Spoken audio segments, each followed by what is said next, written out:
يعتبر مطعم الرحمة بمنطقة سوق الازدهار في حي سيدي سالم ولاية عنابة أحد أكبر المطاعم الرمضانية، فهو ينشط منذ 25 عاما، واستأنف نشاطه هذه المرة بتقديم 250 وجبة يوميا، والرقم مرشح للارتفاع.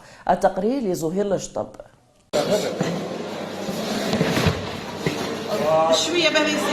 في سوق الازدهار بالحي الساحلي العتيق سيدي سالم يتواجد أحد أكبر مطاعم الرحمة بعنابة، الذي يقدم خدماته الرمضانية منذ قرابة ربع قرن من الزمن.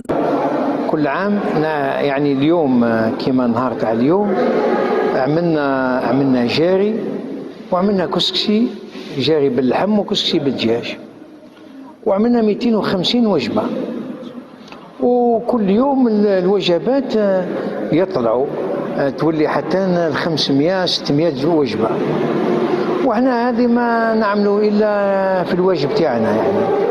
المتطوعات يعدن العمود الفقري للعملية التضامنية، فالفحلات يقدمن كل ما هو جميل لرسم بسمة المحتاجين وعابر السبيل. احنا هنا متطوعات نجيو الصباح نخدموا هنا في البلاصه هذه ونطيبوا للناس المحتاجه، ويجيو في العشيه يديوا الماكله تاعهم، وكذلك عابري السبيل، ومرحبا بالناس الكل.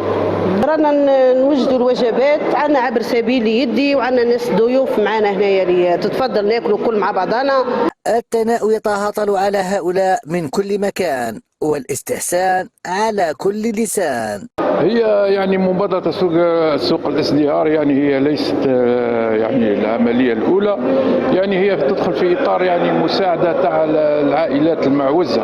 يشرفني لأنه هذا السيد كل عام وهو يغطي احتياجات نتاع الزواولة في رمضان ولا خارج رمضان، حتى في خارج رمضان راهو قاعد يخدم في الخير. هذا هو حي سيدي سالم، الخير فيه كان وما زال وسيبقى في كل ركن موجود، لأنه ببساطة معقل الأبطال الأسود.